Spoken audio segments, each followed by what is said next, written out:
Hello students, welcome in class 8 science subject. Last time we learned about our some natural phenomena. ठीक है, last time हमने learn किया था transfer of charge है वो transfer कैसे होता है। सो हमने यहाँ पे ये एक्टिविटी भी लर्न की थी और हमें अगर कोई भी चार्ज है वो ऑब्जर्वेशन करना है तो हमें उसके लिए क्या करना होगा, इलेक्ट्रोस्कोप इंस्ट्रूमेंट की ज़रूरत पड़ेगी। ठीक है, ओके। सो अब यहाँ पे हम बात करते हैं आगे। ठीक है, यहाँ पे बात हो गई थी, अब यहाँ पे 15.5 है। सो 15.5 द स्टोरी ऑफ लाइटिंग। अब आपको पता होना चाहिए कि यहाँ पे एटमॉस्फेयर में लाइटिंग कैसे होती है। हमें पता तो है कि बारिश का मौसम होता है या कोई भी मौसम होता है तो बिजली अपने आप होती है, लेकिन वो लाइटिंग कैसे होती है चलिए देखते हैं। ठीक है, सो सबसे पहले यहाँ पे आपको देखना होगा कि क्लास 7th में हमने ऐसा सीखा था, हमने ऐसा लर्न किया था कि during the development of a thunderstorm the air currents move upward while the water droplets move downward. क्या होता है कि कोई थंडरस्टॉर्म होता है तो सब एयर है वो उसका जो करंट है वो कहाँ जाता है, अपर साइड जाता है। ठीक है, अपर साइड। फिर क्या होता है कि जो वाटर के जो ड्रॉपलेट्स होते हैं वो डाउन की तरफ आते हैं। ठीक है, अब ये बहुत ही स्पीड से होता है और स्पीड से होने के कारण जो भी कोई भी चार्जेस है उसका सेपरेशन हो जाता है। ठीक है, अब चार्जेस में कौन कौन से होते हैं, प्लस और माइनस। ठीक है, तो वो दोनों सेपरेट हो जाते हैं। अब क्या होता है कि जो क्लाउड्स होते हैं, ठीक है, जो क्लाउड्स के ऊपर क्लाउड्स की सरफेस के ऊपर होते हैं वहाँ पे होते हैं पॉजिटिव चार्ज। देखो आपको यहाँ पे दिख रहा है क्लाउड्स है, जो ऊपर की सरफेस है वहाँ पे क्या है, पॉजिटिव चार्ज, और जो नीचे वाली जो सरफेस है वहाँ पे होगा नेगेटिव चार्ज। सो ये आपको याद रखना होगा। ठीक है, पॉजिटिव और नेगेटिव चार्ज। ओके ओके, सो अपर सरफेस पे होगा पॉजिटिव चार्ज, नीचे वाली जो सरफेस होगा वहाँ पे नेगेटिव चार्ज। ठीक है, सो यहाँ पे हम देख लेते हैं, यहाँ पे पॉजिटिव चार्ज कलेक्ट है। ठीक है, अपर एजिस में, और जो नीचे वाली जो एजिस है उसमें क्या होंगे, नेगेटिव चार्जेस। ठीक है, अब हमारी जो ज़मीन होती है, जो सोइल होती है, ठीक है, वो जो हमारी ज़मीन होती है उसके पास पॉजिटिव चार्ज होता है। क्या होता है, जो ग्राउंड है वहाँ पे उसके पास पॉजिटिव चार्ज होता है।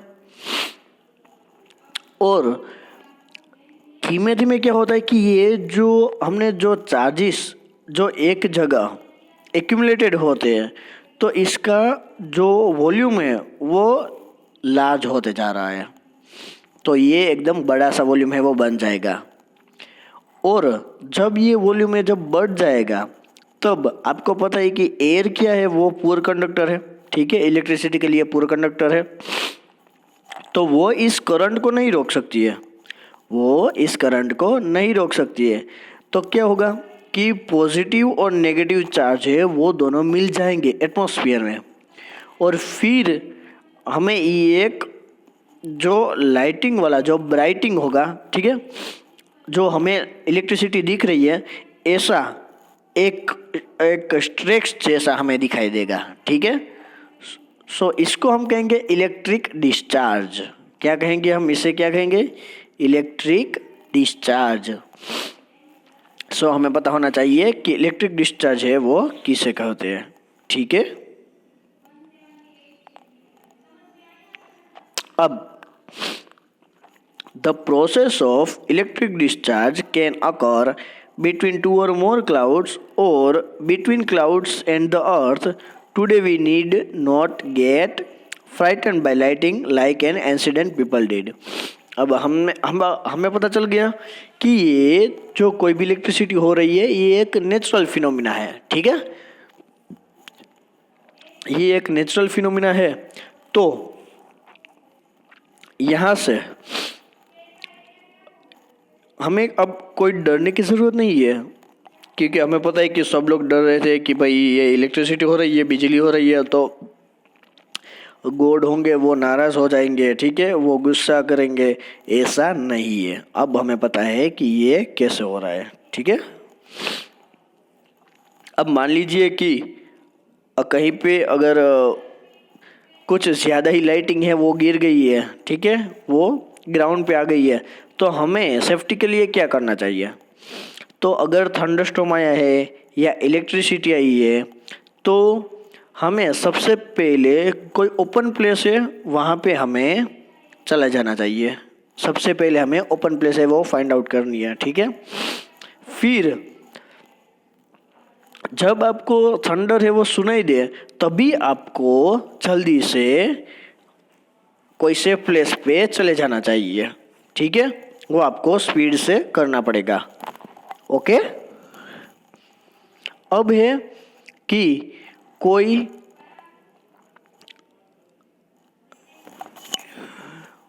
सेफ प्लेस होगा तो हमें थोड़ी देर वहाँ पे रहना पड़ेगा, फिर वहाँ से थोड़ी देर हमें राह देखनी होगी और फिर हमें कोई सेफ प्लेस पे चले जाना चाहिए, ठीक है। सो हमें कुछ जल्दी नहीं करनी चाहिए। अब हम कैसे करेंगे कि सेफ प्लेस कौन सा है?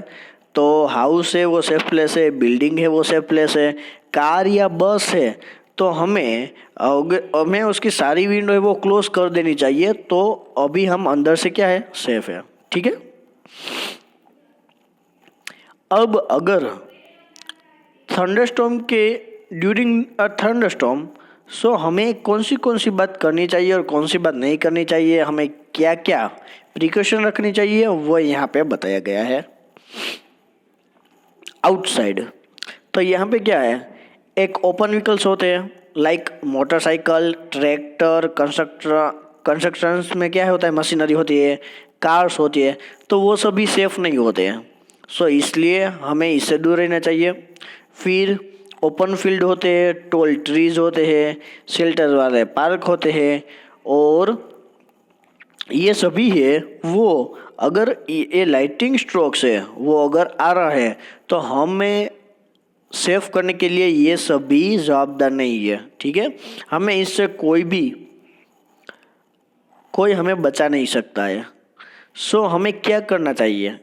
हाँ, एक और भी है कि एक अम्ब्रेला, ठीक है, अम्ब्रेला को बाहर नहीं ले जाना चाहिए। आपको पता है कि अम्ब्रेला के ऊपर वो जो उसका आगे का जो भाग होता है वो आयरन वाला होता है, तो उसमें तो इलेक्ट्रिसिटी जा सकती है, इसलिए अम्ब्रेला भी अगर हम बाहर जाते हैं तो वो हमें नहीं ले जाना चाहिए।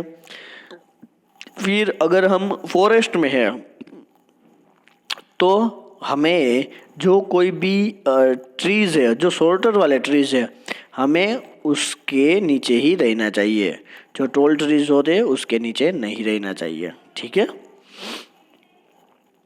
If no shelter is available and you are in an open field, stay far away from all trees, stay away from poles and others. Lighting can strike telephone cords or electric wires or metal pipes.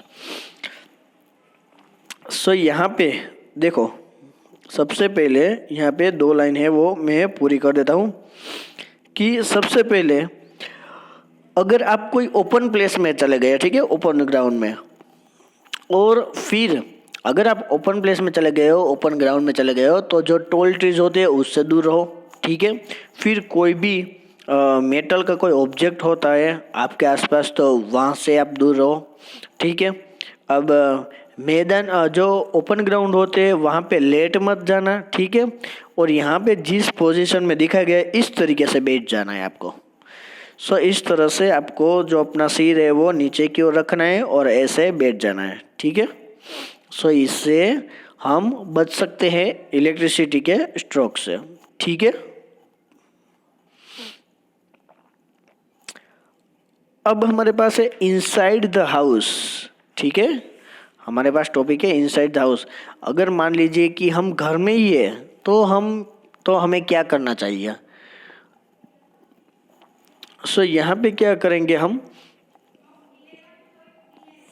कि अगर lighting हो रही है तो हमें सबसे पहले हमारे जो टेलीफोन कोर्स है, ठीक है, टेलीफोन के जो वायर्स होते हैं, फिर इलेक्ट्रिकल वायर्स होते हैं, मेटल पाइप्स होते हैं, तो उसके ऊपर लाइटिंग है वो स्ट्राइक कर सकती है, ठीक है। सो हमें अगर कोई थंडरस्टॉर्म है तो हमें क्या करना चाहिए कि हमें उससे जो कांटेक्ट हो रहा है, जो भी इन चीज़ों का, जो भी ऑब्जेक्ट का, सो उसका कांटेक्ट हमें तोड़ देना चाहिए, ठीक है। अब मोबाइल फ़ोन है और कॉर्डलेस फ़ोन है तो हमें क्या करना चाहिए, हमें उसका यूज़ करना चाहिए। मोबाइल फ़ोन का जो वायर वाले होते हैं फ़ोन, उसका यूज़ नहीं करना चाहिए, ठीक है। और एक और बात है कि bathing should be avoided during thunderstorm to avoid contact with running water.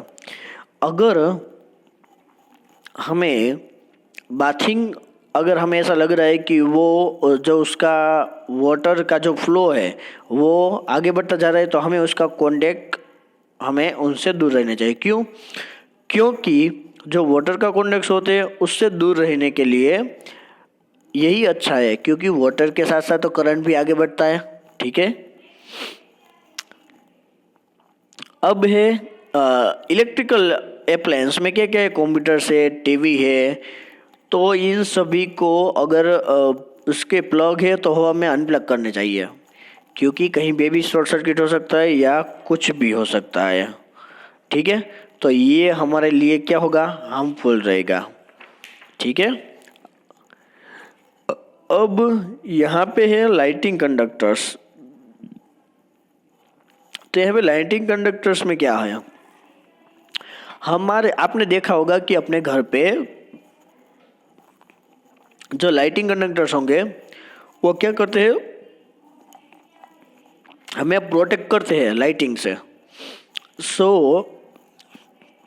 जब हमारे कोई हाउस होते हैं तब वो बनते हैं तो क्या होता है कि एक मेटालिक रोड है वो हमारे टेरेस के ऊपर लगाया होता है, देखो इस तरह से, ठीक है। सो इससे क्या होता है, ये क्यों लगाया जाता है कि अगर कोई मेटालिक रोड है वो हमारी बिल्डिंग पे अप साइड है तो इससे क्या होगा कि इससे सबसे पहले तो ऐसा एक रोड हमें ऊपर रखना होगा, ठीक है, कंस्ट्रक्शन के दौरान। फिर ये हमें एक एयर में जो ओपन सा होता है, ठीक है, ओपन वाली जगह में वहाँ पे ये रोड है वो रखना चाहिए। और उसके आसपास कहीं पे नज़दीक में जो ग्राउंड होती है, ग्राउंड में 6 डीप तक हमें उससे वहाँ पे रखना चाहिए। सो क्या होता है कि अगर इलेक्ट्रिसिटी है वो वहाँ पे इस रोड पे, देखिए आप पिक्चर्स में, देखिए आपको दिख रहा है, वहाँ पे देखिए नीचे ज़मीन में ग्राउंड में यहाँ पे कॉपर प्लेट लगाई हुई है। तो क्या होता है कि अगर कोई भी ये कंडक्टर है वो लाइटिंग जब इस पे स्ट्राइक होती है तब वहाँ पे स्ट्राइक होती है तो वो जो कोई भी जो करंट है वो वहाँ पे जाएगा और फिर डायरेक्ट कॉपर प्लेट पे वहाँ पे आके गिरेगा। सो हमें कोई प्रॉब्लम्स नहीं होगी, ठीक है, वो डायरेक्टली ग्राउंड में करंट है वो चला जाएगा। सो इसलिए हमें ये जो है कंडक्टर वो हमें अपने हम बिल्डिंग कर रहे हैं, हमारा होम है या कुछ भी है, तो उसके कंस्ट्रक्शन में हमें इसका यूज़ करना चाहिए। तो ये हमें इलेक्ट्रिसिटी से बचा सकते हैं। तो आपको पता चल गया कि क्या करना चाहिए, ठीक है। आपके घर पे भी क्या होगा, ऐसा एक होगा, आप टेरेस पे जाके देखिए, लाइटिंग कंडक्टर्स होगा, ठीक है। सो हम यहाँ तक रखेंगे और नेक्स्ट लेक्चर में हम यहाँ से आगे बढ़ेंगे, ठीक है। तब तक के लिए आप ये फिर से एक बार रीड कर लीजिए, नेक्स्ट टाइम हम मिलेंगे। Okay, thank you.